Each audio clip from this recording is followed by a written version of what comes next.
How would you like to have more of the people that you send over to your merchant's website make a purchase and generate more revenue for the same amount of traffic?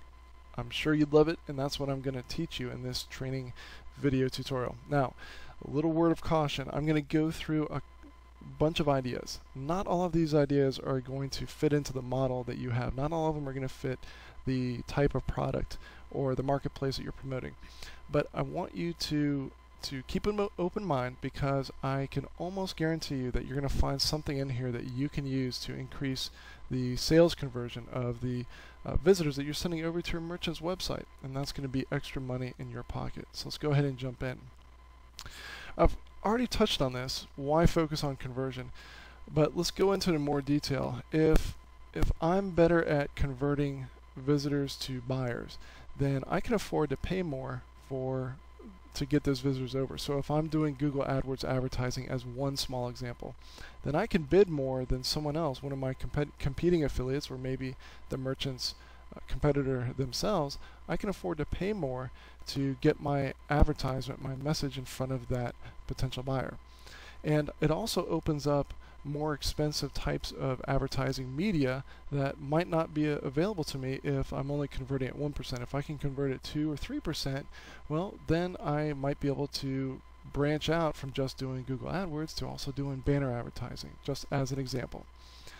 And eventually you're going to run out of new sources of traffic. It would be great if you could just turn on the faucet and just send as much traffic as you wanted to your merchant's website. But eventually you're either going to run out of ideas, or just completely, you've just tapped all of the available demand that's out there. So if you want to increase your income, you're going to have to get better at convincing people why they should buy. And that is the focus of this training tutorial.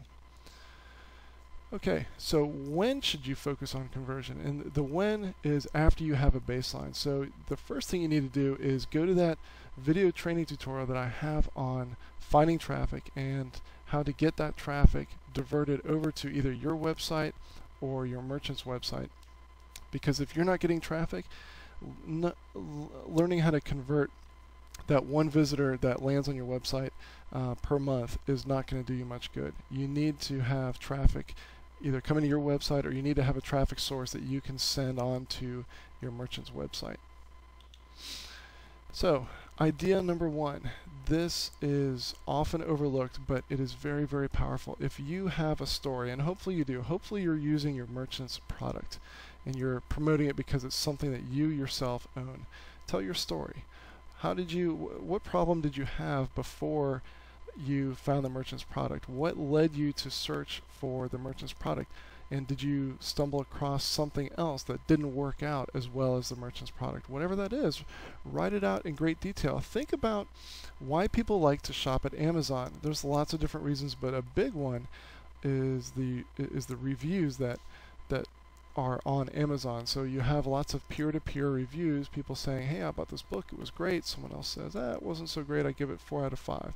And then you'll find other books that the author writes this amazing review, it's been hyped up in the media, you saw a great advertisement about it, but all the reviews are negative. So don't underestimate the power of that human story. People will connect with your story and your personality. Okay, idea number 2. Answer questions. This is a very effective thing that you can do with a blog.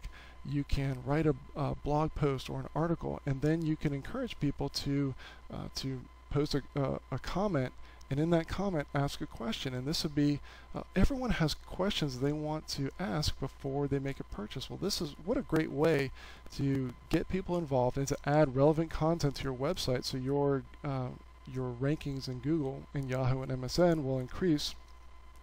But what a great way to get people's objections out of the way and just to make them feel more comfortable with making a purchase. Many times a merchant doesn't have the time or the resources to dedicate to this, or they don't do it as well as they could or should. So this is where you can step in and really add some value to the transaction, answer someone's questions so they feel better about making that purchase. Idea number 3, and this one is probably not going to fit for a lot of you, but I've seen it done, and I've even done it myself. Idea number 3, if you really truly believe in someone's product and you think it is just head and shoulders above everything else out there, but there's a little bit of doubt surrounding it. In some industries, the solutions provided just sound too good to be true. So what you can do if it really truly works is offer your own guarantee. So you've got to require that they purchase through your link, because otherwise you don't want to guarantee something that where there's all downside but no upside. You want to make sure that you're giving something in order to get something, and the get is to request or insist that someone purchase through your link, and if they purchase through your link, that you'll back it up with your own guarantee. Let's say that the merchant has a money-back guarantee. You can say, hey, look, if it doesn't work for you, the merchant's going to give you your money back, but I'll also, if you've purchased through my affiliate link and you can send me your receipt and I can validate that you purchased through my affiliate link, I'll send you $5 out of my own pocket. So let's move on to idea number 4. You can offer an extra incentive. This is one that I've seen work time and time again, but so few people do it. Now, it's not going to be right for every market, but this is one that I've used very successfully. Give them something extra if they buy through your link. It doesn't have to be something fancy like an extra piece of software or a free CD or DVD or a PDF document. If you're not creative in that way, you could do something less creative but still go that extra mile.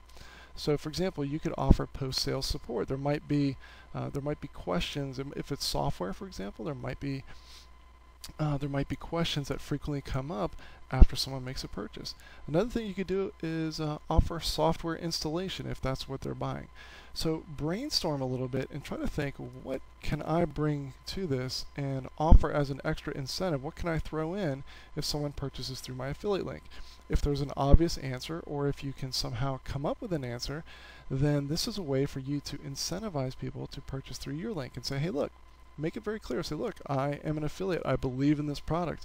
I believe in it so much that I'm adding in this extra bonus. It's going to cost you the same to purchase through me as to buy it directly through the merchant. But if you click through this link, you also get this other thing that I created. It's very handy and very useful.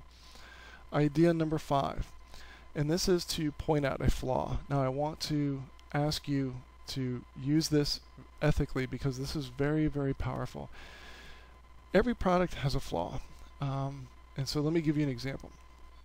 Before I give you the example, the ethical request is that I want you to use this with I want you to use this for good, not for bad. But the idea is that I want you to not manufacture some sort of imaginary flaw about the product. Every product truly has a flaw. So let me go into this. Let me give you an example. Example would be Zappos. If you've not heard of Zappos, you can go to zappos.com. They're a huge, I should have given you my affiliate link, but they're a huge shoe retailer online. But here's what my wife found. My wife was, this is a true story, my wife was looking for shoes online, and she was shopping, comparing this shoe store versus the other. She was looking for running shoes. She knew what she wanted. She had the model number and everything. She just wanted running shoes. She wanted it as cheaply as possible. And she realized that Zappos did not have the cheapest price. She was talking to one of her running friends and talking about, oh yeah, I'm going to order at this XYZ store. And they said, oh, you got to buy through Zappos. And she said, yeah, I saw them, but they're not as cheap. And they said, very enthusiastically, I was standing right there, they said, yeah, but they offer quick and free delivery. They don't BS you on product returns. And when you're buying stuff online, that's really, really important. If you have to return a shoe and then get one sent back out and then possibly return it again, a $10 or $20 savings off of, originally gets eaten up real fast. So they told a story about how they had a shoe sitting in their closet for 2 months and they returned it to Zappos and there was no problem whatsoever. So a story like that, just imagine putting that online. I mean, that sold my wife right there. She said, oh, I'm going to buy through Zappos. That's an awesome story. So that's an example of 2 things combined. Telling your story. Now, they didn't say, and buy through our affiliate link. They were just telling the story. But imagine if you had a story similar to that. Tell your story and then point out the product flaw. Don't hide the fact that Zappos is a higher price. Say, hey, look, you're going to pay more. In fact, here's where you can pay less. Here's the other guy where you can buy it for less, but here's why you don't want to do that. And then point it out. People will be glad that you pointed out for them. And that leads to idea number 6. Do their homework for them. If I'm doing research online and this is an area I'm going to buy a product that I'm not that familiar with, I have to go through this research phase. Well, if I arrive at your website, your blog, your website, or an article that you've written and you've posted to an article directory, if you can give me a comparison of one merchant versus the other and point out, okay, here's the pros, here's the cons, and go down the list about the key salient points and give an honest head-to-head review, and then give me a compelling reason why I should buy, and then the purchase link is through your affiliate link, well, first of all, I'm going to have a lot of goodwill directed towards you because you saved me a ton of time. So even if you tell me it's an affiliate link, I'm probably going to purchase through you. But what you really want to do is save people the time and energy of doing their own homework. Help them avoid the painful process of thinking, and I don't want to make that sound too derogatory. It's just people want a quick and easy solution. Give them the fast food solution. Make it honest, but at the same time, boil it down to the essentials of what they need to know. So if you compare these, you could tell your story, you could point out a flaw, and then you could boil it all down to the essentials. So that's the Zappos story, and that's a very powerful story that's going to compel someone to make a purchase. And then you put your affiliate link in front of them and let them click that link. They're going to be much more likely to make a purchase when you send them over to your merchant's website.